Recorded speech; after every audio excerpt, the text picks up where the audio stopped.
আমিন ঢাকা। আমি তাকে তাফসীর পেশ করার জন্য বিনীত অনুরোধ করছি।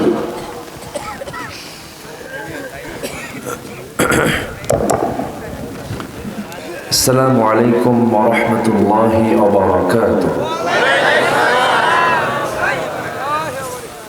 إن الحمد لله الأكرم الذي خلق الإنسان وكرم وعلمه من البيان ما لم يعلم،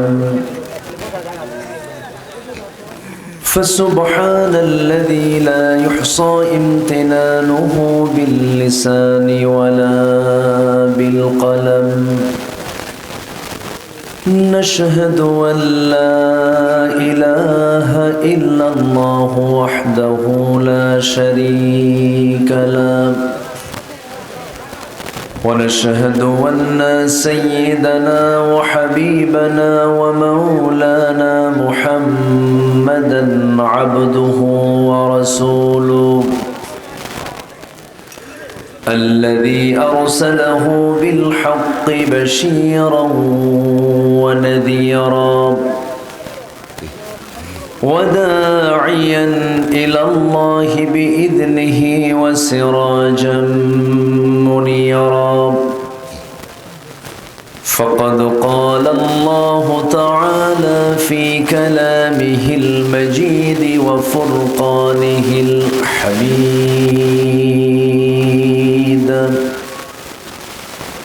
أعوذ بالله من الشيطان الرجيم. بسم الله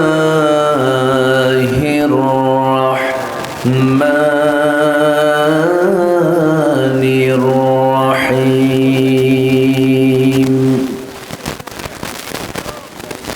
إن الله وملائكته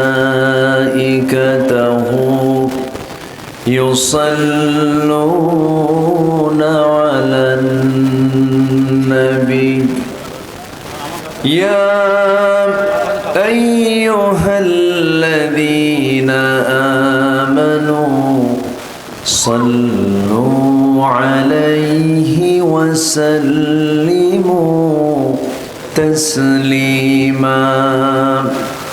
اللهم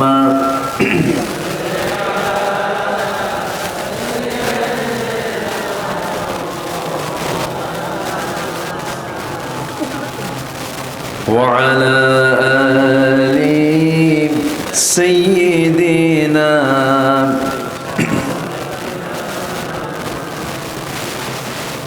একটু আওয়াজ দিয়ে নবীর প্রেমে মাতোয়ারা হয়ে জবান খুলে সবাই বলুন আল্লাহুম্মা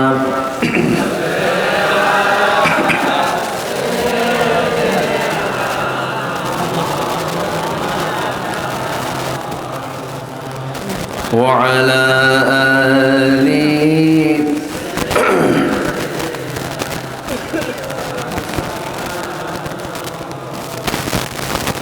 প্রাণের অধিক বেশি যার দাম রহমাতাল লিল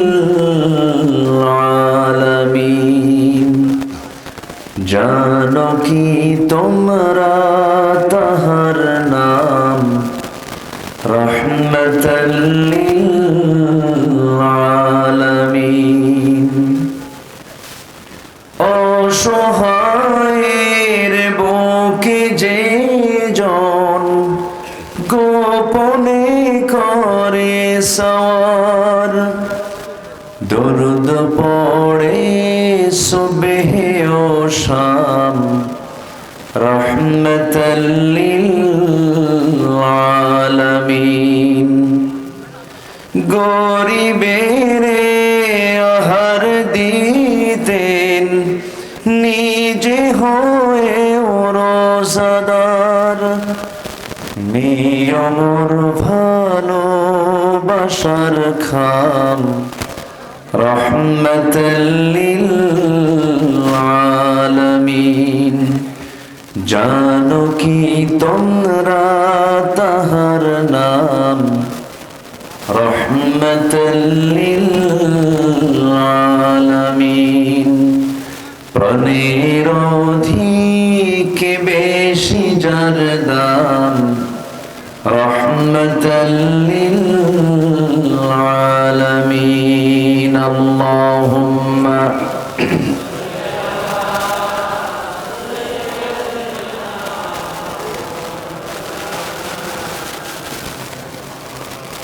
وعلى آله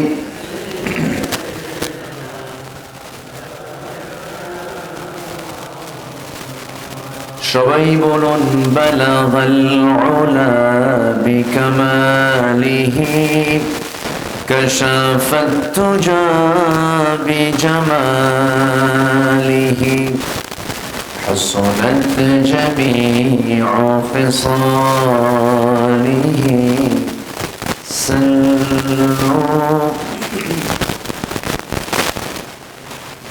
سورة يوسف بداري حكمة لقمان ما قاري قرآن باري يهدي لسادمان ما بلغ العلا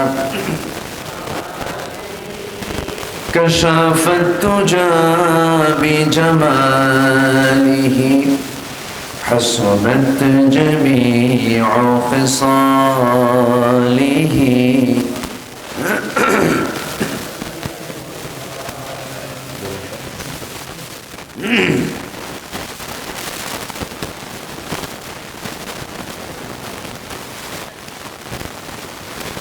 উত্তরবঙ্গের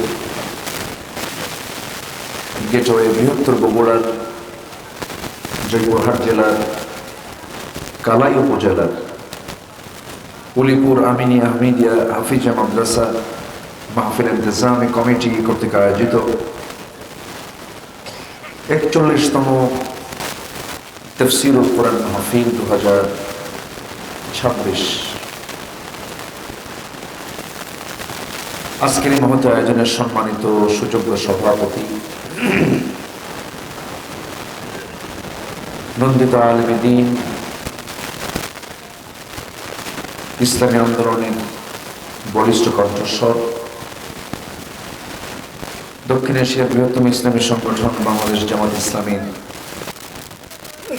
জয়পুরহাট শহর শাখার সম্মানিত আমির,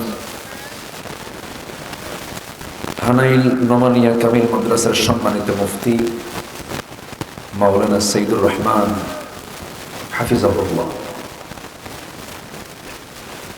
সম্মানিত সহ সভাপতি মোহাম্মদ জাকারিয়া হোসেন,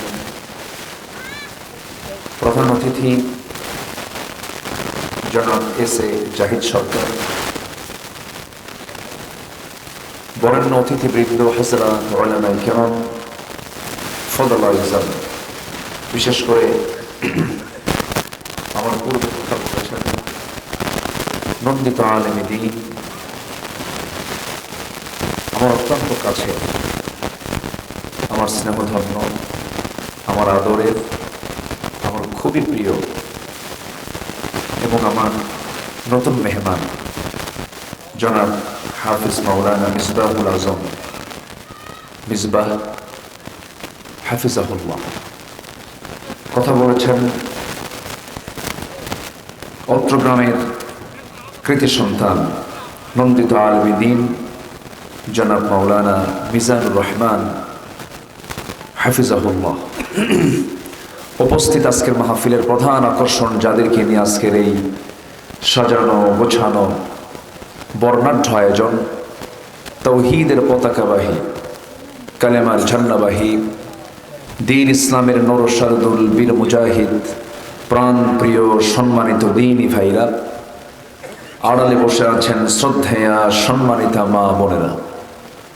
আলোচনার সূচনায় আনুষ্ঠানিকতার মধ্য দিয়ে আমার পক্ষ থেকে আবারও দিল খোলা সালাম, আসসালামু আলাইকুম ওয়া রাহমাতুল্লাহি ওয়া বারাকাতুহু।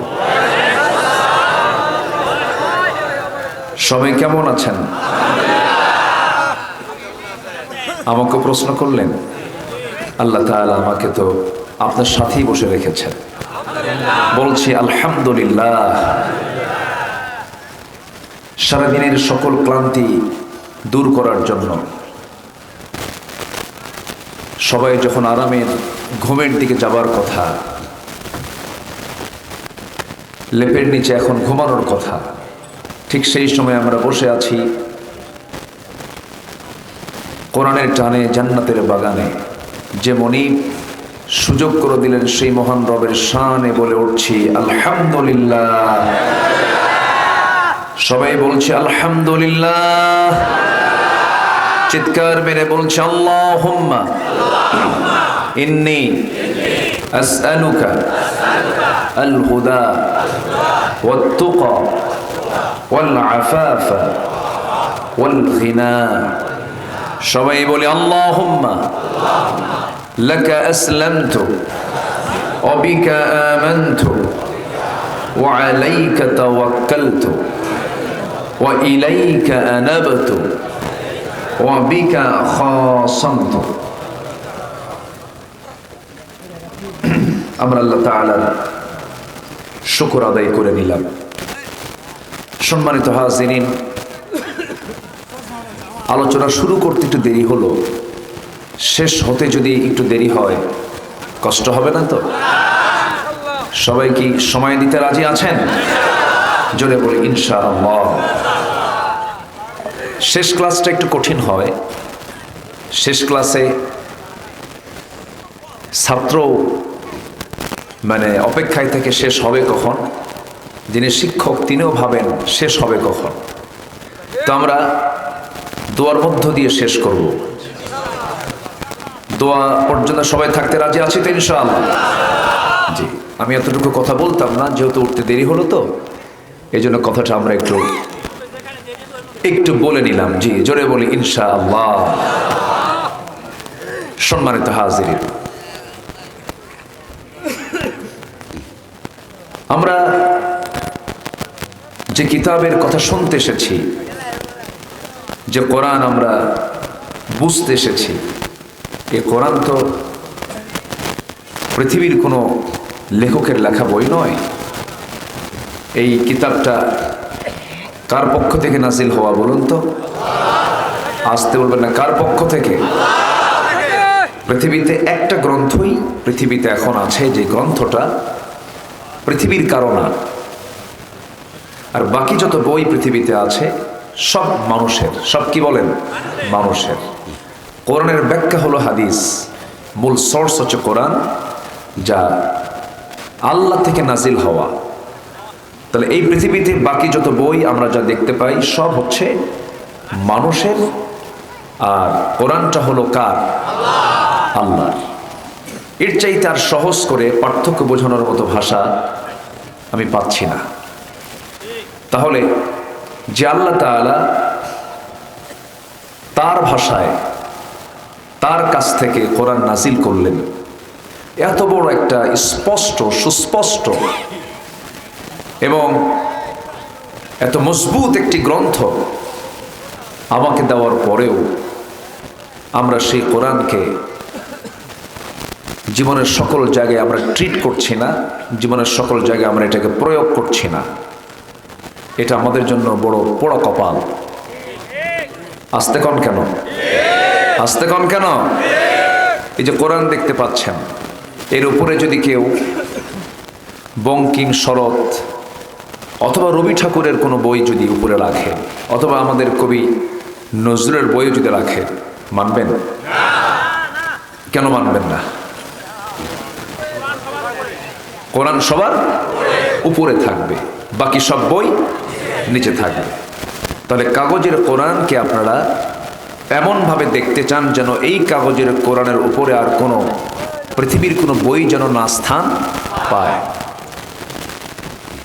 আজকে আমরা যে সমাজে বসবাস করছি, যে রাষ্ট্রের অধীনে আমরা নাগরিক হয়ে আছি, সে রাষ্ট্র এবং সমাজে যে আইনটা আছে, সে সমাজে যে আইন প্রতিষ্ঠিত আছে, সেটা কি, সেখানে কি কোরআন উপরে না মানুষের আইন উপরে? এটা খুব মানানসই হলো না? মানালো না। তাহলে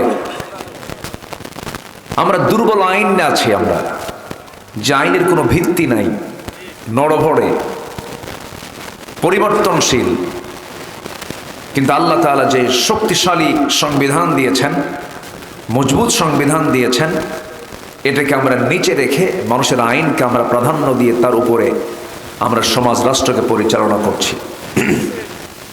আচ্ছা বলুন তো, এই কাজের সঙ্গে যারা সম্পৃক্ত জড়িত তারা কি আল্লাহর বন্ধু হতে পারে? আস্তে কয়, বন্ধু কি হতে পারে? তাহলে 54 বছরে আমরা যে শাসকগুলো দেখেছি তারা কেউ কি কোরআনের কোন আইন তারা সমাজে চালু করেছেন? না। তাহলে তারা সবাই কিন্তু কোরআনটাকে নিচে রেখে উপরে মানুষের আইনটাকে উপরে রেখে প্রাধান্য দিয়ে আদালত চালিয়েছেন, রাষ্ট্র ব্যবস্থা চালিয়েছেন, বিচার ব্যবস্থা চালিয়েছেন। তাহলে আমার বন্ধুগণ, এই সমাজ এবং রাষ্ট্রের পরিবর্তনের জন্য যারা এ পর্যন্ত এই নীতিতে বিশ্বাসী ছিল, আমরা কি চাবো যে সেই নীতিতে আবার ফিরে যাই? আমরা কি চাবো? আমরা আকলমন্দ ইশারা বাসাত, সচেতন ব্যক্তির জন্য ইঙ্গিত ইশারাটাই যথেষ্ট। আমরা একটু বুঝে নেই, যেহেতু তাফসীর মাহফিল, তো শালীনতা বজায় রেখে, সৌন্দর্য বজায় রেখে, উচ্ছৃঙ্খলপূর্ণ কোনো কথা শব্দ চয়ন না করে আমি ঠান্ডা মাথায় কিছু কথা বলতে চাচ্ছি। দল মত নির্বিশেষে আমি কোরআনকে সামনে রেখে কিছু কথা বলতে চাই। আমাকে সময় দেওয়া যাচ্ছে তো নাকি ইনশাআল্লাহ? আমার বন্ধুগণ, পৃথিবীতে আমরা যা দেখছি, দয়া, মায়া, মোহাব্বত, ভালোবাসা, এগুলো ঠুনকো, যে কোনো মুহূর্তে হেরে যাবে, ফুরে যাবে। কিন্তু যার মায়া, মমতা, মোহাব্বত কখনো ফুরাবে না, তিনি কে? আসতে বলবেন না, তিনি কে? আল্লাহ তাআলা। এটাই দীর্ঘস্থায়ী থেকে যাবে, এটা ছাড়া আর কোনো মায়া মোহাব্বত থাকবে না। আল্লাহ রাব্বুল আলামিন, তার সঙ্গে আমার প্রথম পরিচয় হয়েছিল রূহের জগতে। আমার প্রথম পরিচয় হওয়ার পর আল্লাহ রাব্বুল আলামিন রুবুবিয়্যতের স্বীকৃতি নিয়ে তিনি আমাকে মার পেটে পাঠায়া দিয়েছেন। মার পেটেও ছিলাম। এরপর আমরা 3rd নাম্বার জায়গায় আমরা অবস্থান করছি, 3rd নাম্বার জগতে আমরা অবস্থান করছি। প্রথমে ছিলাম আলেমে আরওয়াহে, রুহের জগতে। এরপরে আলেমে বুতুন, মার পেটের জগতে ছিলাম। এরপরে আলেমে জাহান, দুনিয়াতে আসছি। এখন প্রশ্ন করব আমি আপনাকে, যেটা বলতে চাচ্ছি, বলুন তো, প্রথম যে সম্পর্ক আমরা করেছি, প্রথম যে কথোপকথন হয়েছে, কারোর সঙ্গে নয়, হয়েছে একমাত্র কার সাথে? কার সাথে? আল্লাহর সাথে কমিটমেন্ট দিয়ে এসেছি। মার পেটেও, যদিও মার পেটে ছিলাম, কিন্তু মার পেটের সেই সুরক্ষিত জায়গার ভিতরে কেউ আমাকে বাঁচায় নাই, কেউ আমাকে লালন পালন করে নাই। আমার মা হয়তো কষ্ট স্বীকার করেছেন, তার পেটটা বড় হয়ে গেছে। এরপরে মা রক্তগুলো চুষে চুষে আমি বড় হয়েছি। অবশ্যই মার তো কষ্ট হয়েছে, ঠিক আছে, কিন্তু ওই মার পেটের ভিতরে তিলে তিলে যে জায়গায় চোখ, যে জায়গায় কান, যে জায়গায় হাত, যে জায়গায় পা, সব কিছুকে সুন্দর করে ব্যালেন্স করে খালাকাকা ফাসাওয়াকা ফাআদালাক, এমন সুন্দর করে মার পেটের মধ্যে সূক্ষ্ম করে বানিয়েছেন। চিল্লায় বলুন, তিনি আমার কে? এমন সুন্দর করে বানিয়েছেন। এই যে চোখ আমরা দেখতে পাই, চোখ ছাড়া মাথা থেকে পা পর্যন্ত প্রত্যেকটা জায়গাগুলোকে মহান রব্বুল আলামিন চামড়া দিয়ে প্যাকেট করেছেন, চামড়া দিয়ে ঢেকে দিয়েছেন। কিন্তু চোখটা বাইরে, চোখটা হলো বাহিরের জায়গায়। আল্লাহ রাব্বুল আলামিন চোখটাকে পানির উপরে ভাসমান রেখেছেন। প্রতি মিনিটে মানুষের চোখ 15 থেকে 20 বার চোখের পলক ফেলে এবং চোখ থেকে ঘন ঘন পানি বের হয়। প্রতিদিন 24 ঘন্টায় বিজ্ঞান বলছে 1 মিলিলিটার চোখ থেকে পানি বের হয়। পেছনে মেশিন আছে, ঘুমে থাকলেও মেশিনটা চলে। এই চোখটাকে আল্লাহ রাব্বুল আলামিন কত সুন্দর করে যত্ন করে রেখে দিয়েছেন। ধুলাবালি যখন আমাদের চোখে পড়তে চায়, চোখের পাপড়ি দিয়া, চোখের পলক দিয়া সুন্দর করে এটাকে, চোখটাকে আল্লাহ রাব্বুল আলামিন সাফ করে দেন এবং চোখের পানি দিয়েছেন লবণ। আমি আপনি পানি পান করি মিঠা, কিন্তু চোখের পানি আল্লাহ রাব্বুল আলামিন লবণ করে দিয়েছেন। আবার জিহবার পানিকে আল্লাহ রাব্বুল আলামিন লালাকে স্বাধীন করে দিয়েছেন, পাইনসা করে দিয়েছেন। আবার কানের যে ময়লাগুলো ইয়ারক্স, এটাকে আল্লাহ রাব্বুল আলামিন তিক্ত করে দিয়েছেন। কানের ময়লা তিক্ত করলেন কেন? বান্দা যখন রাতের বেলা ঘুমাতে যাবে, যদি মিষ্টি যদি স্বাদ হতো, ওই ময়লাটার, কানের ময়লা যদি মিষ্টি হতো, প্রত্যেকটা পিঁপড়া গিয়ে জমা হতো কানের ভিতরে, ঘুম হতো না, কষ্ট হতো। কানকে সিকিউর করার জন্য কানের ময়লা দিয়েছেন তিক্ত, একই দেহ কিন্তু চোখের পানি করেছেন লবণ, আর মুখের লালা করেছেন হলো স্বাধীন, পাইনসা করে দিয়েছেন কেন? বান্দার মুখের লালা যদি মিষ্টি হতো, মিষ্টিকে মিষ্টি মনে হতো না, যদি টক হতো, টককে টক মনে হতো না। এমন নিউট্রাল করে রেখেছেন যে স্বাদই আসে জিহ্বায় বলে দেয় এটা এই প্রকার স্বাদ, সুবহানাল্লাহ বলা যাবে না। আল্লাহ রাব্বুল আলামিন চোখের পানিকে লবণ করে দিলেন কেন? মৃত্যু পর্যন্ত বান্দার চোখে যেন কোনো জীবাণু অ্যাটাক না করতে পারে। রাতের বেলা বান্দা ঘুমিয়ে পড়ে, তাও চোখের পানি পড়া বন্ধ হয় না, চোখের পানি আল্লাহ রাব্বুল আলামিন রেখে দেন। সকালবেলা দুই চোখের কোনায় সাদা সাদা অংশ থাকে, অংশকে কি বলে? হ্যাঁ হ্যাঁ, কি কেনজুল, পেনজুল, যাই হোক একটা জুল জুল হলোই, সমস্যা না। কিন্তু দেখে কিন্তু ঘৃণা মনে হয়। হয়তো বলি ভাই তোমার চোখে কেনজুল, একটু সাফ করে নাও, কিন্তু এই কেনজুলকে যদি আমরা একটু ঘৃণা ঘৃণা মনে করে যদি এই চোখের এই সাদা অংশ যদি না বের হতো, চোখ ফুলে মানুষের চোখ নষ্ট হয়ে যেত। আল্লাহ রাব্বুল আলামিন 24 ঘন্টা আমার চোখকে সেভ করার জন্য স্থায়ী মলমের বন্দোবস্ত করে দিয়েছেন। জোরে বলি সুবহানাল্লাহ। আলাম নাজআল লাহু আইনাইনি ওয়া লিসানান ওয়া শাফাতাইনি ওয়া হাদাইনাহুন নাজদাইন। জোরে বলুন আল্লাহু আকবার। টানা টানা চোখ দিয়েছেন, দুটো কিডনি দিয়েছেন। আমার এক বন্ধু মালয়েশিয়ায় থাকে, আব্দুল মমিন নাম। একদিন হঠাৎ করে তার হাতটা চেপে ধরে দেখে এখানে মেশিন লাগানো। বললাম বন্ধু আমার এখানে মেশিন কেন? চোখে পানি, কেঁদে বলে বন্ধু প্রচুর টাকার মালিক, কিন্তু আমার দুটো কিডনি অকেজ, কোনো উপায় নাই, ডায়ালিসিস করতে হয় সপ্তাহে 4 থেকে 5 দিন। আল্লাহ রাব্বুল আলামিন আমার আপনার কিডনি যে দিয়েছেন, একটা দিলেও চলতো, ডাবল ডাবল করে দিয়েছেন। দুনিয়ার ডায়ালিসিস মেশিনটার ওজন হলো 100 কেজি, আর আল্লাহ রাব্বুল আলামিন একই ডায়ালিসিস মেশিন যে কাজ করে, সেই ডায়ালিসিস মেশিনের কাজটা আল্লাহ পাক কিডনি দিয়ে করায় দেন। প্রত্যেকটা কিডনির ওজন মাত্র 200 গ্রাম, আর মানুষ বানাইছে 100 কেজি। যদি এমনটা হতো, বান্দাকে দুনিয়াতে আল্লাহ পাঠায় দেওয়ার পর বলেন ও বান্দা তোর জন্য পরে আসমান থেকে কিডনি পাঠাবো 100, 200 কেজি, তুই হলে 80 কেজি, ধানের বস্তা ধরবেন না কিডনির বস্তা ধরবেন? কত বড় বেকায়দা হয়ে যেত। আল্লাহ রাব্বুল আলামিন বলেন আল্লাযী খালাকাকা ফাসাওয়াকা ফাআদালাকা ফি আইয়ি সূরাতিন মা শাআ রাক্কাবাক। শুধু সৃষ্টি করি নাই, এটাকে ব্যালেন্স করে দিয়েছি, সমতা রক্ষা করেছি। 200, 400 গ্রাম কিডনি দিয়েছি বান্দা চলতে ফিরতে যেন কোনো কষ্ট না হয়।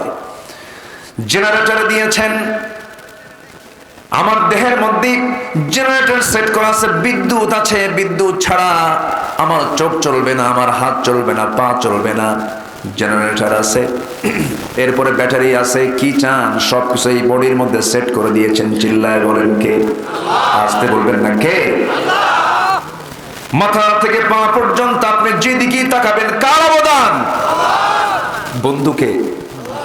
আসতে বলবেন না বন্ধুটাকে? আল্লাহ আমার বন্ধু। তিনি শুধু মানুষের রব নন, সকল প্রাণীর তিনি রব। সকল প্রাণীর সিকিউরিটি আল্লাহ নিজে নিশ্চিত করে দিয়েছেন। আমার বন্ধুগণ, একটা প্রশ্ন করব, বলুন তো, মশা মানুষকে ভয় পায় না মানুষ মশাকে ভয় পায়? মশারি টাঙায় কে? কিসের থেকে বাঁচার জন্য? এখন বলেন, শক্তিশালী কে, মানুষ না মশা? মশাই শক্তিশালী। আচ্ছা, হাতি মানুষকে চালায় না মানুষ হাতিকে চালায়? হ্যাঁ, মানুষ হাতিকে চালায়। আবার সেই মানুষটা আবার সামান্য মশার কাছে অসহায়। এই মশাকে আল্লাহ রাব্বুল আলামিন কত আগে বানিয়েছেন, মশার কথা কোরআনে কারীমেও বলে দিয়েছেন। কাফেররা বলল, মাযা আরাদাল্লাহু বিহাদা মাসালা, তোমার রবের কাম নাই কাজ নাই, কোরআনের মধ্যে মশার কথার কি দরকার ছিল? কিন্তু আজকে যে আশ্চর্য হবেন, এই মশার চোখকে রিসার্চ করে ড্রোন ক্যামেরা আবিষ্কার হয়েছে। ক্যামেরা আবিষ্কার করা হয়েছে মশার চোখ দিয়া। মশার চোখ হলো ডিফেন্স ড্রোনের মতো, চতুর্দিকে সে এক সমান দেখতে পায়, কোন দিক দিয়ে সলিমুদ্দি হামলা করে সে টের পায়। মশা সহজে মারা যায় নাকি? সহজে মারা যায় না। আপনি এত শক্তিশালী মশাকে ধরতে পারেন না, সে কখন কামড় দিয়ে চলে গেল। আপনি এত বড় শক্তিশালী, চতুর্দিকে লাইট দিয়ে দেখলেন, ঘরের মধ্যে কোথাও কোনো মশা নাই, শীতকাল অগ্রাণ পৌষ মাস চলে, কোথাও কোনো মশা নাই। কিন্তু আপনারা শুধু লাইটটা বন্ধ করেই বিছানায় মাথা রেখেছেন, বালিশে মাথা রেখেছেন, হঠাৎ করে 10 মিনিট যেতে না জেনেছিল আপনার কানের কাছে, নাকের কাছে এসে সারেগামা পাদানিশা, ঠিক কিনা বলে? ও খুঁজে পাইল কেমন, ওর চোখ কোথায়? আপনার চোখ ফেল মেরে দিয়েছে, সে ঘ্রাণ পেয়ে যায়। সায়েন্স বলছে 75 ফুট দূর থেকে প্রত্যেকটা মশা মানব অস্তিত্ব খুঁজে পায়, এখানে কোন শরীর মধ্যে শুয়ে আছে। আমার বন্ধুগণ, মশা যে কামড় মানে যে অংশটুকু দিয়া, ওটাকে সুর বলে। কি বলে? সুর বলে। ওই সুরটা যদিও চিকন দেখতে পায়, কিন্তু ওই সুরের মধ্যে 6টা ভাগ আছে। কয়টা ভাগ বলেন? 6টা ভাগ আছে। প্রথম 2টা ভাগ দিয়ে সে কি করে, যখন সে রক্তটা নিয়ে নেবে, প্রথমে বসি সে করে কি, প্রথম অংশ দিয়া চামড়াটাকে ফেলে ফেলে, চামড়া ফেলে ফেলার পরে পরের 2টা অংশ দিয়া করে কি, ব্লাড ভেসেল খুঁজতে থাকে। ভেসেল খুঁজে খুঁজে পায় না, কোন জায়গা থেকে রক্ত খুঁজবে, ব্লাড ভেসেল খুঁজে খুঁজে বের করে। 4টা পার্ট চলে গেল, পঞ্চম পার্ট দিয়ে সে আস্তে করে সে তার একটা অংশ ঢুকায় দিয়ে চতুর্দিকে কেমিক্যাল ছড়ায় দেয়, কেমিক্যাল নিঃসরণ করে, অ্যানেস্থেসিয়া করে। ডাক্তার যারা আছেন চতুর্দিকে অবশ করে ফেলে, 6ঠতম অংশটুকু দিয়ে আস্তে আস্তে ঢুকায় দেয়। আবার চতুর্দিকে খেয়াল করে সে আমাকে দেখলো কিনা, বারবার তাকায়, আস্তে করে ঢুকায় দেয়। সুন্দর করে ঢুকায় দিয়া আস্তে আস্তে পরিমিত করে মশা তার রক্ত বের করে আস্তে করে বের হয়ে আসে, সলিমুদ্দি টের পায় না। 10 মিনিট যাওয়ার পর যখন কেমিক্যালের অ্যানেস্থেসিয়ার মেয়াদ যখন পার হয়ে যায়, সঙ্গে সঙ্গে ফুলে ওঠে, কি ব্যাপার, এই তো মশা কামড় মারছে আমারে। 10 মিনিট পর টের পায় মশা চলে গেছে, আমি আপনি টের পেলাম না। আবার কিছু কিছু আছে হলো ছ্যাঁচড়া মশা, এমন খাওয়া শুরু করে হুঁশ নাই, বিগত সরকারের মতো, ওই যে 16 বছর যারা ছিল, ঠিক কিনা?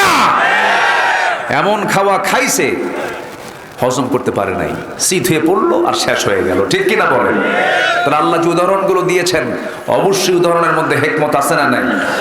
আসতে বলবেন না, আছে না নাই? এই যে মশা তার সুরটা ঢুকালো, টের পেলেন না, আমি আপনি টের পেলাম না। এই মশার এই সুরকে স্টাডি করে বিজ্ঞান আজকে আবিষ্কার করেছে মসকিউটো ইন্সপায়ার্ড নিডলস, সিরিঞ্জ তারা তৈরি করেছে। এই আধুনিক যে সিরিঞ্জগুলো তৈরি হয়েছে মশার সুরকে রিসার্চ করে, জোরে বলেন সুবহানাল্লাহ।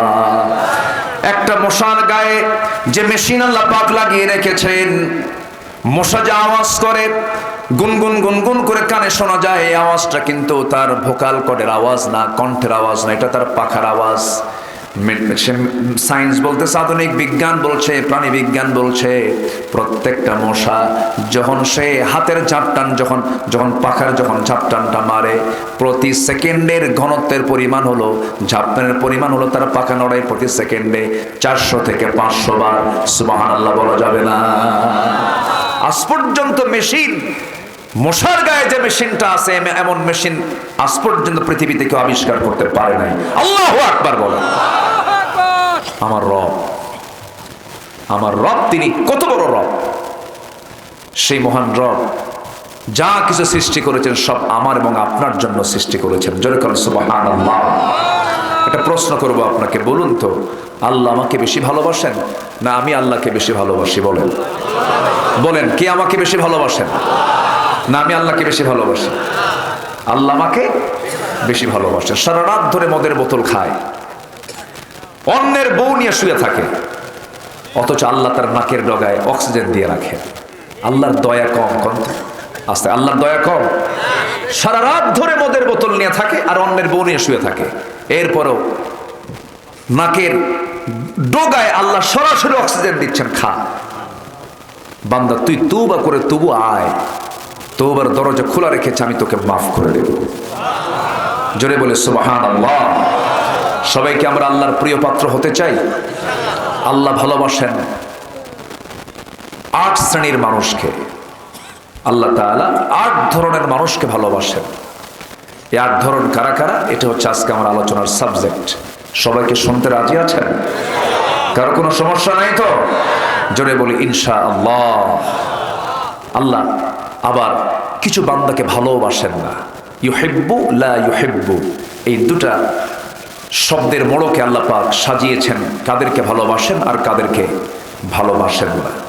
তবে হ্যাঁ, পৃথিবীর কোথাও কিন্তু আপনি শান্তি পাবেন না যদি একটা কাজ আপনার মধ্যে না থাকে। সেটা কি জানেন? সেটা হচ্ছে আল্লাহর জিকির যদি না থাকে। পৃথিবীর কোনো প্রাণীর মধ্যে কিন্তু অশান্তি নাই। মশা অশান্তি নাই, হাতি অশান্তি নাই, পিঁপড়া অশান্তি নাই, সমুদ্রের জলপ্রাণী কোনো অশান্তি নাই, ওদের মধ্যে কোনো হরতালও নাই, কোনো গন্ডগোল, কোনো নির্বাচনও নাই। কি কথা কি বুঝতেছেন আপনারা? কোথাও কোনো, শুধু সমস্যা কিসের ভিতরে বলেন? মানুষের মধ্যে। আমার বন্ধুগণ, কেন সমস্যা নাই? সকল প্রাণীগুলো আল্লাহর তাসবিহ জপে এবং সকল প্রাণীগুলো আল্লাহর আনুগত্য করে। أفغير دين الله يبغون وله أسلم من في السماوات والأرض طوعا وكرها ولكن لا تفقهون تسبيحهم। দুই জায়গায় আল্লাহ রাব্বুল আলামিন বলেন, সকল প্রাণী যে তাসবিহ প্রকাশ করে তোমরা তা বোঝো না, কিন্তু বান্দা তোমরা কি? ইন্নাল ইনসানা লাকাফুর, বান্দা তুমি বড়ই অকৃতজ্ঞ, অকৃতজ্ঞ বান্দা তুমি আমাকে ভুলে থাকো। আমি তোমাকে 1 সেকেন্ড ভুলি না। 1 সেকেন্ড ভুললে তোমার দম চলে যাবে, নিঃশ্বাস বন্ধ হয়ে যাবে। তোমাকে আমি 1 সেকেন্ডের জন্য ভুলি না, কিন্তু বান্দা তুমি আমাকে শুধু 1 সেকেন্ড নয়, 1 ঘন্টা নয়, 1 দিন নয়, 2 দিন নয়, 7 দিন চলে যায়, তুমি আমাকে ভুলে থাকো, তুমি নামাজটা পড়ো না। আছে না নাই? আচ্ছা আমার বন্ধুগণ, আমি আপনি কেন শান্তি নাই? কারণ সমাজের মধ্যে শান্তি না থাকলে কারোই শান্তি থাকে না। কেউ মূলত শান্তিতে নাই। এর মূল কারণ হলো ইসলামের পরিবেশটা আমরা সমাজে চালু করতে পারি নাই। এবং ব্যক্তিগতভাবে যদি কেউ প্রশান্তি পেতে চায়, প্রশান্তি হলো কার জিকিরে? বলেন, আসতে বলবেন না, কার জিকিরে? আল্লাহর জিকিরে। আল্লাহ রাব্বুল আলামিন সুন্দর করে বলছেন, আলা বিযিকরিল্লাহি তাতমাইন্নুল কুলুব। সূরা রাদ আয়াত নম্বর 28। আল্লাহ বলছেন, সাবধান, আলা, deep attention grabber, deep attention grabber, সাবধান, এই যে সাবধান, আলা, ডিপ অ্যাটেনশন গ্র্যাবার, সাবধান। হৃদয়ের প্রশান্তি যদি পেতে চাও, আল্লাহর জিকির ছাড়া হৃদয়ের প্রশান্তি কোথাও খুঁজে পাবা না। আল্লাহু আকবার বলেন। আল্লাহর জিকিরকে 1 সেকেন্ডের জন্য ভোলা যাবে না। আল্লাহর জিকিরকে কখনো বাদ দেওয়া যাবে না, মাইনাস করা যাবে না। আধুনিক দুনিয়ায় মানুষ, আজকের মানুষটা কেমন? মানুষের টাকা আছে কিন্তু শান্তি নাই, বন্ধু আছে আত্মার সঙ্গ নাই, বিনোদন আছে প্রশান্তি নাই। এই জন্যই মনোবিজ্ঞান স্বীকার করছে যে overthinking can not be cured by more thinking, it needs a higher connection.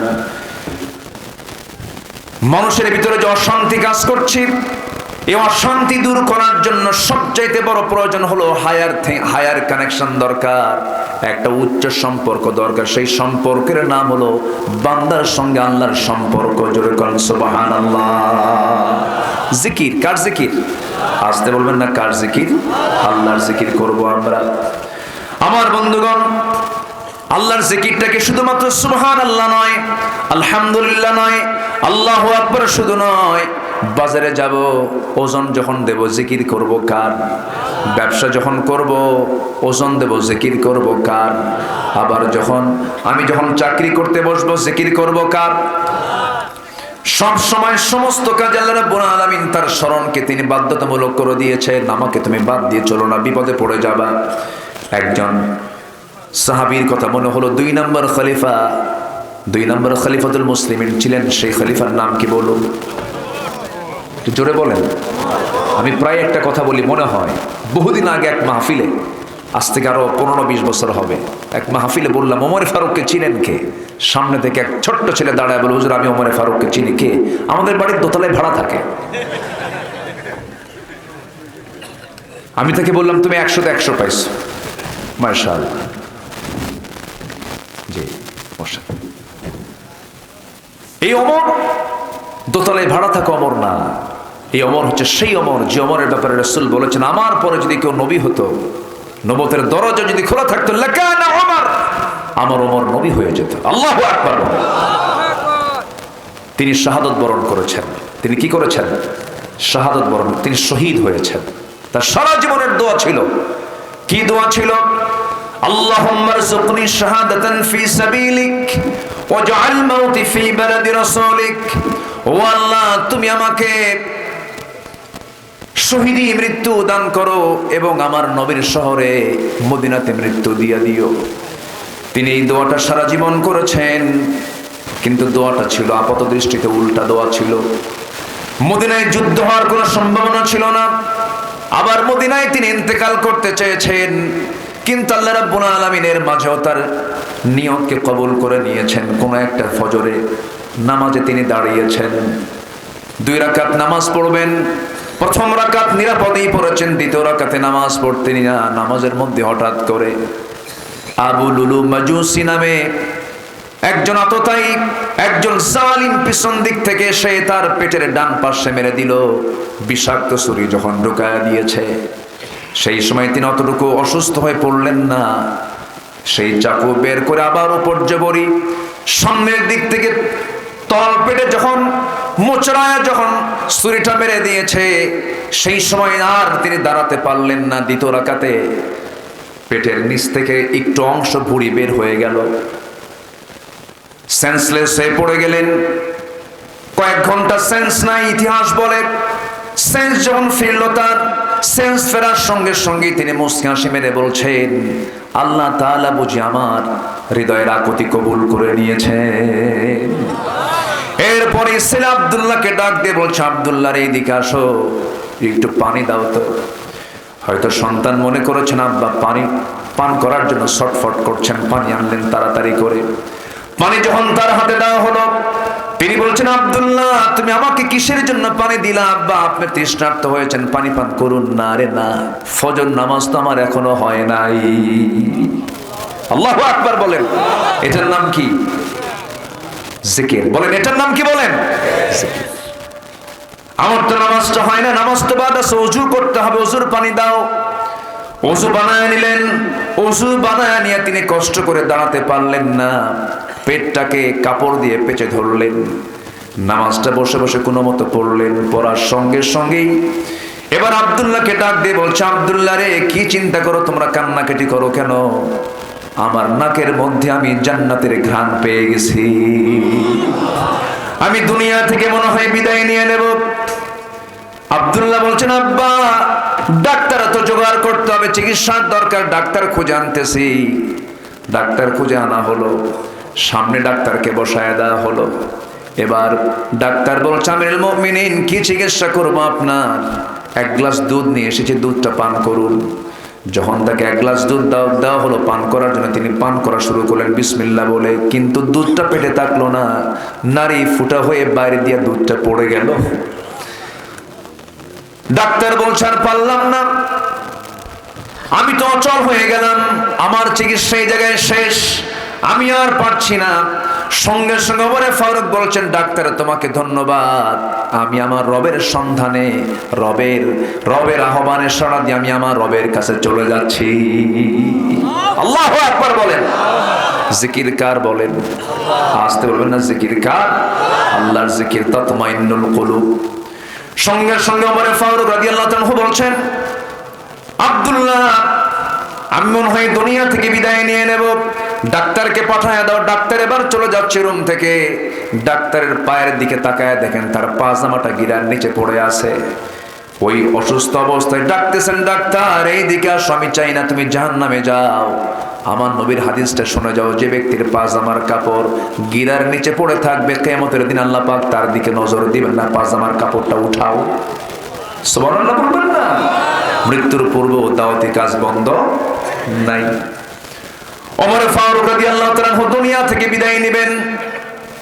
এবার বলছেন, আব্দুল্লাহ সারা জীবনের আমার একটা আকুতি ছিল, কোনোদিন প্রকাশ করি না। আব্দুল্লাহ আমি তো মরে যাচ্ছি, আমার রাসূল তো মারা গেছেন, আমার বান্দা বাবাকার নবীর পাশে ঘুমাচ্ছেন, আমার বড় শখ, নবীর পাশে আমিও ঘুমাতে চাই, কিন্তু জায়গাটা তো আয়েশা, উম্মাহাতুল মুমিনিন আয়েশার জায়গা, সে যদি জায়গাটা আমাকে দিত আমার শখটা পূরণ হয়ে যেত। দেখো তো আব্দুল্লাহ, তুমি আমার পক্ষ হয়ে তুমি আমার সন্তানকে একটা প্রস্তাব দাও তো দেখি। দেখে আয়েশা কি বলে। চলে গেছেন তিনি।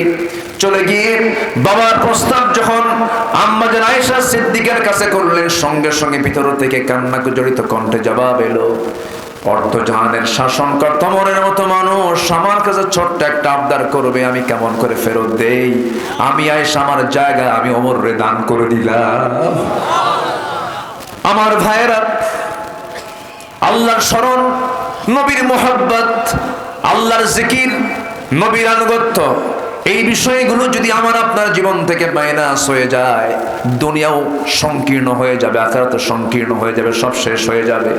আল্লাহ একটা আয়াতে সাফ করে বলে দিয়েছেন, ওয়ামান আ'রাদা আন যিকরি ফাইন্না লাহু মাঈশাতান দানকা ওয়া নাহশুরুহু ইয়াওমাল কিয়ামাতি আ'মা قال رب لم حشرتني أعمى وقد كنت بصيرا জোরে বলুন আল্লাহু আকবার।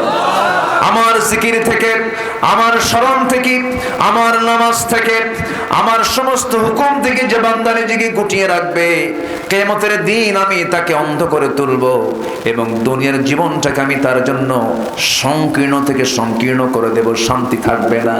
এবং কিয়ামতের দিন, হাসরের দিন তাকে অন্ধ করে তুলব। বান্দা বলবে, আল্লাহ চোখ তো ছিল, আজকে অন্ধ কেন? আল্লাহ বলবেন, তোর আমি আমার আয়াত দিয়েছি, তুই আয়াতকে ভুলে গিয়েছিলি, আজকে তেমন করে আমি তোরেও ভুলে গেলাম। নাউজুবিল্লাহ। তাহলে আমাকে আল্লাহ বেশি ভালোবাসেন না আমি আল্লাহকে বেশি ভালোবাসি? আল্লাহ আমাকে বেশি ভালোবাসেন। আল্লাহ কাকে ভালোবাসেন? 8 শ্রেণীকে আজকে বলবো। ওয়াজ কি শুরু হয়েছে এখনো? ওয়াজ কিন্তু এখনো শুরু হয়নি। 8টার একটা কইছে আমি না। তাহলে নুরু, ওয়াজ কি শেষ না শুরু? দেখা যাক ইনশাআল্লাহ। দেখি আপনাদের সাহস কেমন। আমাকে সময় দিচ্ছেন তো ইনশাআল্লাহ?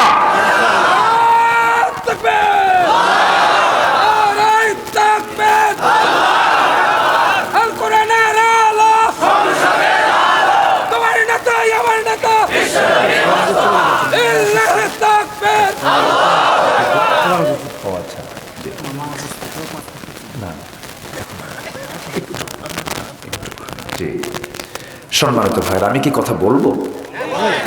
আগ্রহ আছে তো সবার ইনশাআল্লাহ? আল্লাহ পাক সবাইকে শেষ পর্যন্ত থাকার তৌফিক দান করুন। জোরে বলি আমিন। আমি খুবই খুশি যে একজন লোক নড়াচড়া করছেন না। আমি যেন এটা শেষ পর্যন্ত কন্টিনিউ যেন পাই। আল্লাহ কবুল করুন। জোরে বলি আমিন। এবং প্রথমে হতাশ হয়েছিলাম, লোকজন কোথায়, কিন্তু আপনারা যে এইরকম সালাক তা তো বুঝি নেই। আলহামদুলিল্লাহ। সম্মানিত ভাইয়েরা, কিন্তু সময় মতো সব করা উচিত। একটু আগে ভাগে আসবো আমরা। ওয়াস-সাবিকুন আস-সাবিকুন উলাইকাল মুকাররাবুন। আল্লাহ কবুল করুন। জোরে বলি আমিন। আল্লাহ ভালোবাসেন 8 ধরনের মানুষকে। এর মধ্যে 1 নম্বর হলো যারা তওবা করে। কি করে? তওবা। গুনাহ নাই কার? হাত তোলেন দেখি। কার গুনাহ নাই? হাত তোলেন। একজন লোক এদেশে হাত তোলার মতো লোক আছে যার গুনাহ নাই, সেটা হলো লতিফ সিদ্দিকী। ওর কোনো গুনাহ টুনা নাই। ও একদিন বলে ফেলতেছে, অকপটে বলছে, খুব দাম্ভিকতা নিয়ে বলছে, আমি আমিন কেন কব? আমি আমিন কেন বলবো? আমার তো কোনো গুনাহই নাই, আমি মাসুম। চিন্তা করছেন? সে বলে আমার কোনো গুনাহই নাই। তাহলে আমার দেশে একটা মানুষরূপী ফেরেশতা পাওয়া গেছে, তার নাম হলো লতিফ সিদ্দিকী। বনে থাকে, ওরে দেখে আসবেন একটু। বদমাইশ যেন কোথাকার। আমার দেশে কিছু আমদানি হয় এগুলো মাঝে মাঝে। হজ নিয়ে বাজে কথা বলেছিল, হজ নিয়ে বলেছিল হজ হচ্ছে মুহাম্মাদের ব্যবসা। কথা বুঝতেছেন কি? কত বড় মারাত্মক কথা! ওর তো বেঁচে থাকারই অধিকার ছিল না, ওকে ফাঁসির মঞ্চে ঝুলিয়ে মারা দরকার ছিল। একদিকে হজ, ওয়া আতিম্মুল হাজ্জা ওয়াল উমরাতা লিল্লাহ, আরেকদিকে রাসূল। কত বড় অপরাধ এটা হতে পারে! সামনে আমরা এমন আইন দেখতে চাই বাংলাদেশের পার্লামেন্টে। সবাই রাজি আছেন না ইনশাআল্লাহ? আগামীর পার্লামেন্ট হবে হচ্ছে মুসলমানদের পার্লামেন্ট। আগামীর পার্লামেন্ট হবে হচ্ছে নামাজের পার্লামেন্ট। জোরে বলি ইনশাআল্লাহ। আল্লাহ কবুল করুন। আমাদেরকে মঞ্চে উঠলেই বলে, হুজুর ওয়াজ করবেন। এখনো শুরু হয়েছে, কিন্তু শুরু করছে আবার। হুজুর ওয়াজ করবেন, একটু দেখে শুনে একটু ওয়াজ করেন। আকাশ নে কবেন, জমিন না কবেন, দুনিয়াটা আমরা দেখে নেব। দুনিয়া দেখবে, ওরা মদ খাবে, আমরা দোয়া করে দেব। এই সুযোগ আর বাংলাদেশে দেওয়া হবে না। তরুণ প্রজন্ম জেগে উঠেছে, পালস এখন বোঝে সব। এই তরুণ প্রজন্মকে আর ধোঁকা দেওয়া যাবে না। ওরা গণভবন দখল করে দুপুরবেলা মুরগির রান খেয়ে লাঞ্চ করা শিখে গেছে, আর পারবেন না। হাদির রক্ত ঝরেছে, আর পারবেন না। অতএব সচেতন হয়ে আদর্শ নীতি রক্ষা করে নেতৃত্বে আসুন। এই সুযোগ বাংলাদেশের তরুণ প্রজন্ম আর দেবে না। জোরে বলি ইনশাআল্লাহ। আর জোরে বলি ইনশাআল্লাহ। আমাদেরকে বলে, হুজুর রাজনীতি নিয়ে কোনো কথা বলবেন না। আচ্ছা, আপনি এখান থেকে যাবেন জয়পুরহাট, হোন্ডায় চড়েছেন, অ্যাক্সিডেন্ট করেছেন, হাতের এই জায়গায় ভেঙে গেছে, হাতের এই জায়গায় কবজিটা ভাঙছে। আপনাকে ডাক্তারের কাছে নেওয়ার পর ডাক্তারকে বললেন যে, স্যার আপনি আমার সব জায়গায় হাত দেন, চিকিৎসা করবেন, কিন্তু আপনি আমার এই ভাঙ্গা জায়গায় হাত দিবেন না। ওর হাত ছাড়বে? ওর হাত ছাড়বে কোন? ওর হাত ভাঙ্গা হাত ছাড়ার জন্য আগে হাত দিতে হবে কোথায়? ওই ভাঙ্গায় হাত দিয়া টেনে তুলে চাঙ্গা করতে হবে। তা আমার দেশের যে জায়গায় ভাঙ্গা জায়গা, সেই ভাঙ্গা জায়গায় আমরা হাত দেব না? কোরআন নিয়ে বসছি, ভাঙ্গা জায়গায় হাত দেওয়ার দরকার আছে না নাই? ও রাজনীতি ওরা করবে, আর আমরা দোয়া করে দেব। কি কথা ঠিক আছে কিনা বলেন? সম্মানিত ভাইয়েরা, আমরা সবাই তওবা করতে রাজি আছি তো ইনশাআল্লাহ? ভুল করছি, তওবা করব, বাস। আমাদের ভুল আছে না নাই? ভুল আছে, স্বীকার করতে হবে। মানুষ যার নাম তার ভুল আছে, নবীদের কোনো ভুল নাই। নবীদের ভুল না থাকার পরও তারা কিরকম ভাবে তারা আল্লাহর কাছে মাফ চেয়েছেন দেখেন। আমাদের আব্বা আদম আলাইহিস সালাতু ওয়াস সালাম দোয়া করেছেন, কত সহায়ত্ব নিয়ে দোয়া করেছেন, আমাদেরকে সেই দোয়া শিখিয়ে দিয়েছেন। যারা পারেন ঠোঁট মিলিয়ে বলুন, রব্বানা যালামনা আনফুসানা ওয়া ইল্লাম তাগফির লানা ওয়া তারহামনা লানাকুনান্না মিনাল খাসিরিন। দোয়া করেছেন ইব্রাহিম আলাইহিস সালাতু ওয়াস সালাম। সবাই বলুন, আওয়াজ দিয়ে বলুন, রব্বানা তাকাব্বাল মিন্না ইন্নাকা আনতাস সামিউল আলিম ওয়া তুব আলাইনা ইন্নাকা আনতাত তাওয়াবুর রহিম। দোয়া করেছেন ইউনূস আলাইহিস সালাতু ওয়াস সালাম। সবাই বলেন লা ইলাহা ইল্লা আনতা সুবহানাকা ইন্নী কুনতু মিনাজ জালিমিন। দোয়া করেছেন আমার নবী। সবাই বলেন রব্বানা আতিনা ফিদ দুনিয়া হাসানাতাও ওয়া ফিল আখিরাতি হাসানাতাও ওয়া কিনা আযাবান নার। জোরে বলুন আল্লাহু আকবার। সব নবী গুনাহ মাফের জন্য দোয়া চেয়েছেন, তওবা করেছেন, ইস্তিগফার করেছেন। যে বান্দার মুখে তওবা বেশি, সেই বান্দার প্রতি আল্লাহর মহব্বতটা বেশি। তুবু ইলাল্লাহ ফাইন্নী আতুবু ফিল ইয়াউমি মিআত মাররা। তোমরা আল্লাহর কাছে তওবা করো। আমি রাসূল সারা দিনে 112 বেশি বার আমি রাসূল নিজে তওবা করি। আমার নবী তওবা করেন। আমাকে আপনাকে মাফ চাইতে হবে। আমার দায়িত্ব মাফ চাওয়া, আমার আল্লাহর দায়িত্ব মাফ, গুনাহ ক্ষমা করে দেওয়া। আমার দায়িত্ব মাফ চাওয়া। মাফ চাইবো আমরা কার কাছে? আল্লাহর কাছে। তওবা করব কার কাছে? আল্লাহর কাছে। আল্লাহ রাব্বুল আলামিন হুকুম করেছেন তওবার ব্যাপারে। আল্লাহ বলেন ইল্লা মান তাবা ওয়া আমানা ওয়া আমিলা সালিহান। আল্লাহ তাআলা আরেক জায়গায় হুকুম করছেন আত-তাইবুনাল আবিদুনাল হামিদুনাস সাইহুনার রাকিউন الساجدون الآمرون بالمعروف والناهون عن المنكر والحافظون لحدود الله وبشر المؤمنين। জোরে বলুন আল্লাহু আকবার। আল্লাহ বলছেন তওবা করো, আগে তওবা করে ফিরে আসো। ইল্লা মান তাবা আত-তাইবুন, আগে তওবা করো, তওবা করে আমার কাছে ফিরে আসো, আমি তোমাকে maaf করব। তোমার গুনাহ যত বড়, আমার রহমত তার চাইতে অনেক বেশি বড়। আমার কাছে মাফের মতো মাফ চাইবা, আমি তোমাকে সব গুনাহগুলো maaf করে দেব। শর্ত হলো তওবা করে ফিরে আসতে হবে। তওবা মানে হলো যে ভুলটা করেছি আমি, আর জীবনে আল্লাহ এই ভুলটা আমি কখনো করতে যাব না, এই সিদ্ধান্ত নেওয়াকে তওবা বলা হয়। আমাকে আপনাকে সিদ্ধান্ত অবশ্যই নেওয়া দরকার আছে না নাই? বলেন আছে। তওবা করব। আল্লাহ বাম দল করেছে আর বাম দল করব না। আল্লাহ হুক্কা মার্কা পার্টির দল করছে আর ওই দল করব না। আল্লাহ সুদ খেয়েছে আর জীবনে সুদ খাবো না।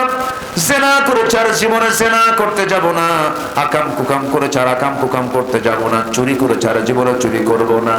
এমন সিদ্ধান্ত নিয়ে বান্দা যদি ফিরে আসে, আল্লাহ রাব্বুল আলামিন বলছেন বান্দারে চুরি করে ধরা পড়েছিস, থানায় তোর নামে একবার কালো তারেকে চলে যাওয়ার পর পরবর্তীতে যতই ভালো হস না কেন, হাজি সাহেব তুই হস না কেন, সারা জীবন থানায় তোর নামটা কালো তালিকায় থেকে যায়। কিন্তু বান্দা তুই যদি তওবা করে যদি আমার পথে ফিরে আসিস, চোরের কাতারে নাম থাকে না, ডাকাতের খাতায় নাম থাকে না, আমি তোকে জান্নাতের খাতায় তোর নামটা তুলে দেই। জোরে বলুন সুবহানাল্লাহ। আর জোরে বলি সুবহানাল্লাহ। আমরা তওবা করব কার কাছে? আসতে বলুন না কার কাছে? এক জায়গায় না, সব জায়গায়, সব জায়গায়। নাম্বার 2, আল্লাহ রাব্বুল আলামিন ভালোবাসেন কাকে? ইন্নাল্লাহা ইউহিব্বুত তাওয়াবিনা ওয়া ইউহিব্বুল মুতাতাহহিরিন। নাম্বার 2 হলো যারা পবিত্রতা অর্জনকারী, তাদেরকে ভালোবাসেন। পবিত্রতা অর্জনকারী 2 প্রকার। একটা হলো নাপাকি থেকে নিজের দেহকে মুক্ত রাখা, আবার শিরকিয়াতের নাপাকি থেকে নিজেকে মুক্ত রাখা। ইন্নামাল মুশরিকুনা নাজাসুন। মুশরিকরা নাপাক। মক্কার একটা এলাকা আছে হুদুদে মক্কা, ওই মক্কার এরিয়ার ভিতরে হারামের এরিয়ার মধ্যে ডোনাল্ড ট্রাম্প ঢুকতে পারবে না, নরেন্দ্র মোদীও ঢুকতে পারবে না। পৃথিবীর যত পরাশক্তি, যত ক্ষমতাধর ব্যক্তি হোক না কেন, ওই মক্কার এরিয়ার মধ্যে ঢুকতে পারবে না। কারণ আল্লাহ এক কথায় বলে দিয়েছেন ইন্নামাল মুশরিকুনা নাজাসুন। মুশরিকরা নাপাক, সেটাকে ঢুকতে পারবে না। এটা এক প্রকার নাপাকি। শিরকিয়াত এক প্রকার নাপাকি। আবার আল্লাহ রাব্বুল আলামিন যে দেহ থেকে, দেহ সমস্ত নাপাকি থেকে দেহকে মুক্ত রাখা, সবচেয়ে বেশি শাস্তি আল্লাহ পাক কিছু বান্দাকে দিবেন যারা পেশাব থেকে নিজেকে পরেজ না রাখতে পারে। অনেকে পেশাব করে পানি নেয় না, আছে না নাই? কুত্তার মতো দাঁড়ায় পেশাব করে, আছে না? এরকম আছে, আছে না নাই? ওটা হলো সেমি কুত্তা, আছে কি না? এগুলো করা যাবে। দাঁড়ায় পেশাব করবেন, কিডনি খাম হবে আপনার। কিডনি কি হয়ে যাবে? খাম হয়ে যাবে। বসবেন, কিডনি ভালো থাকবে। ইসলাম যা বলে এটাই করলাম, আলহামদুলিল্লাহ বলেন। দাঁড়ায় নয়, বসে বলেন। দাঁড়ায় নয়, কি বসে।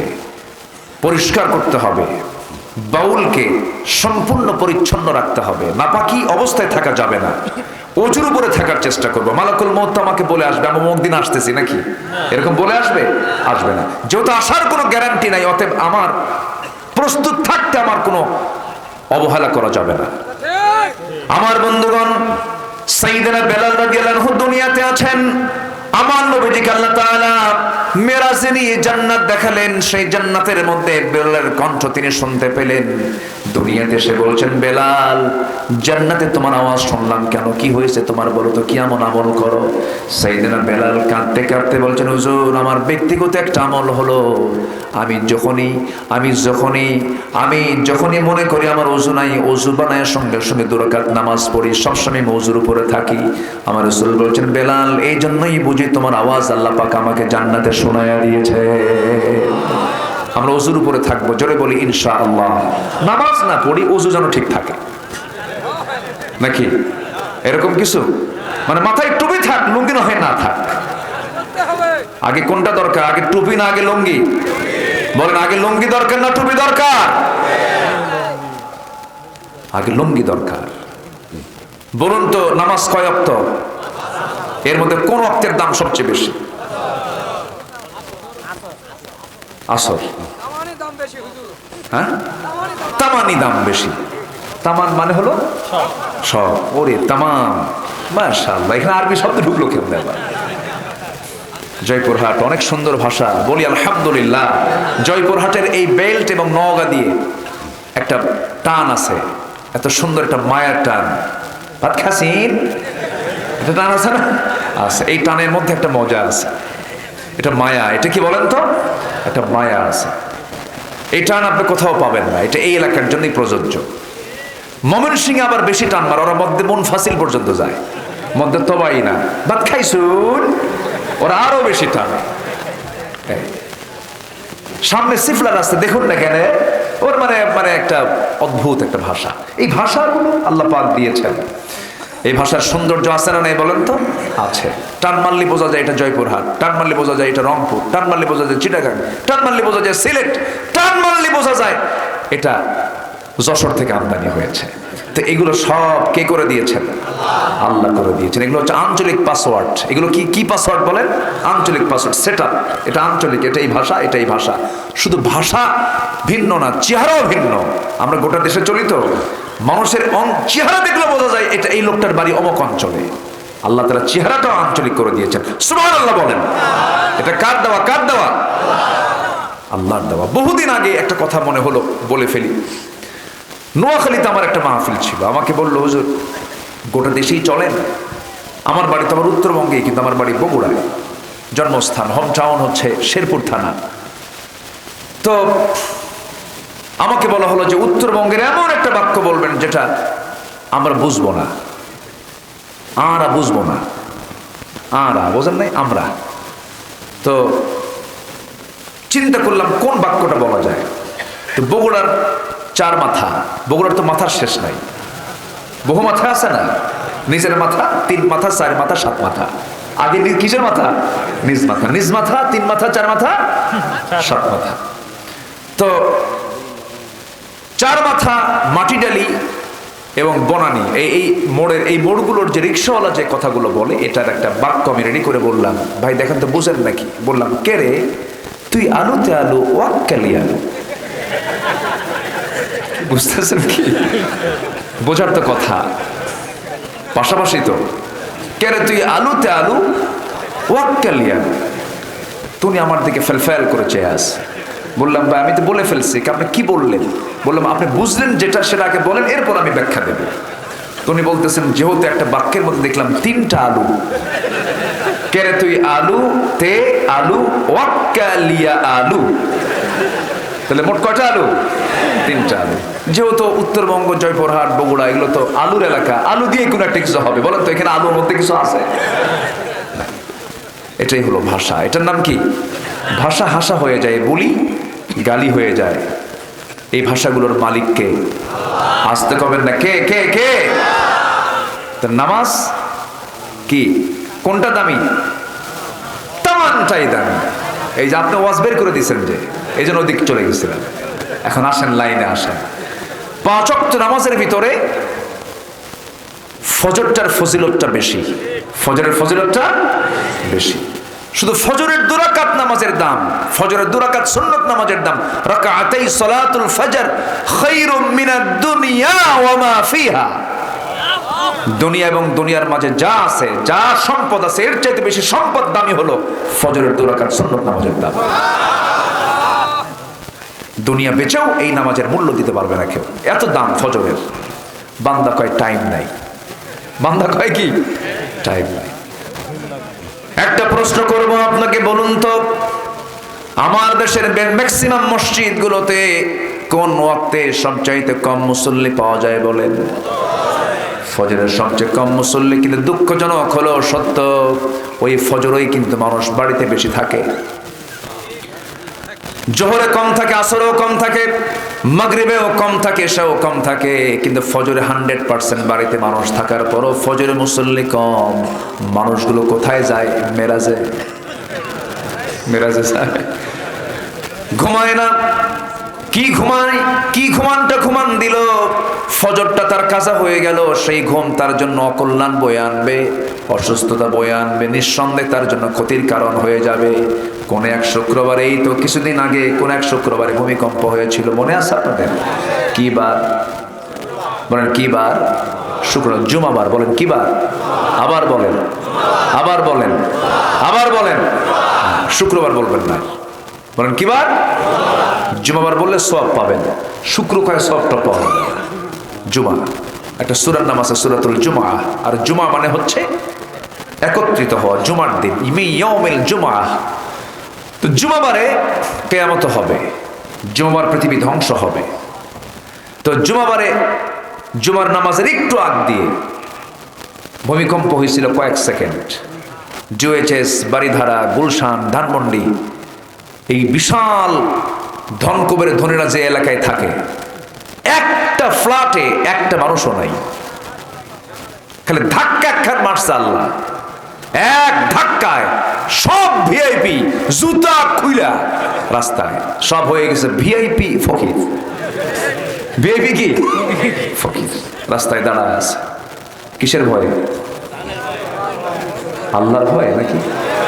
আল্লাহর ভয়, মরার ভয়। আচ্ছা বলেন তো, জান্নাতকে আল্লাহ পাক দিবেন মরার আগে না মরার পরে?